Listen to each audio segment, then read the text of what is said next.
সিলেটে বন্যা পরিস্থিতি এবং দুর্ভোগ নিয়ে আমাদের বিস্তারিত জানাতে যুক্ত হচ্ছেন সহকর্মী প্রত্যুষ তালুকদার। কথা বলবো তার সাথে। প্রত্যুষ, সিলেটে বন্যা দীর্ঘায়িত হওয়া কি ধরনের দুর্ভোগে পড়েছেন সাধারণ মানুষ, প্রশাসন কি বলছে, বিস্তারিত জানাবেন। তো সিলেটের বন্যা পরিস্থিতি বলতে গেলে বলতে হয় যে খুব ধীরে ধীরে পরিস্থিতি উন্নতির দিকে যাচ্ছে, তবে সেটা কিন্তু আসলে অনেক সময় নিয়ে হচ্ছে। অর্থাৎ সকাল 9টা পর্যন্ত যে পরিসংখ্যান আমরা পেয়েছি পানির, যে কয়েক সেন্টিমিটার করে প্রায় প্রত্যেকটি পয়েন্টে কিন্তু কমেছে। সুরমাপুর, কুশিয়ারা, শারীক, গোয়াইন সহ যতগুলো সীমান্ত নদী রয়েছে সকল নদীর পানি কিন্তু কয়েক সেন্টিমিটার করে কমেছে।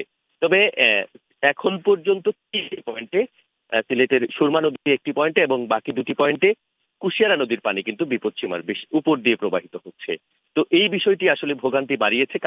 কারণটি হচ্ছে প্রায় 3 সপ্তাহ ধরে কুশিয়ারা নদীর পানি এবং সুরমা নদী কানেঘাট পয়েন্টের পানি কিন্তু বিপদসীমার অনেকটা উপর দিয়ে প্রবাহিত হচ্ছে, যে কারণে ফেঞ্চুগঞ্জ, বালাগঞ্জ, ওসমানীনগর, জকিগঞ্জ সহ আশেপাশে, কানেঘাট সহ আশেপাশে এলাকার কিন্তু বন্যা পরিস্থিতি তেমন একটা উন্নতি হয়নি। যদিও পানি কমছে, উপর থেকে পানি নামতে শুরু করেছে, কিন্তু সেটি ধীর গতি হয়, দুর্ভোগটা দীর্ঘায়িত হচ্ছে এবং সাধারণ মানুষের যে সকল বাড়িঘর ছিল সেই সকল বাড়িঘরের অবস্থা খুব একটা ভালো না, যেগুলো কাঁচা কিংবা আধা পাকা বাড়িঘর ছিল।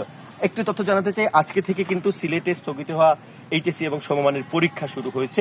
আমরা জানতে পেরেছি যে 31টি কেন্দ্রে পরীক্ষা গ্রহণ অনুষ্ঠিত হবে। যে সকল নিম্নাঞ্চলের কেন্দ্রগুলো পানি ঢুকেছিল, কেন্দ্রগুলোতে কিংবা কেন্দ্রের আশেপাশে বেশি পানি ছিল, সেসব জায়গা থেকে কেন্দ্র স্থানান্তর করা হয়েছে এবং বলা হচ্ছে শিক্ষা বোর্ডের পক্ষ থেকে এখন যে কেন্দ্রগুলো আসলে চূড়ান্ত করা হয়েছে সেই কেন্দ্রগুলোতে যাতায়াত করা খুবই সহজ এবং পরীক্ষা গ্রহণে কোনো ধরনের বিঘ্ন ঘটবে না। তবে একটি বিষয়, নিম্নাঞ্চলের সাধারণ মানুষের সাথে আমরা কথা বলেছি, তারা বলেছেন যে আসলে দীর্ঘদিন ধরে বন্যা চলছে, এই কারণে যারা পরীক্ষার্থী রয়েছে তারা কিন্তু আসলে ঠিকমতো প্রস্তুতি নিতে পারেনি এবং বিশেষ করে আজকে পরীক্ষার দিনে তাদের যাতায়াত অর্থাৎ কেন্দ্রে যাতায়াতের একটা বড় সমস্যা হয়েছে। এর কারণটা হচ্ছে অনেক জায়গায় কিন্তু নিচু জায়গাগুলো সেগুলোতে কিন্তু পানি রয়েছে এবং অনেক জায়গায় যেগুলো থেকে পানি নেমেছে রাস্তাঘাটে কিন্তু বেশ ক্ষয়ক্ষতি হয়েছে।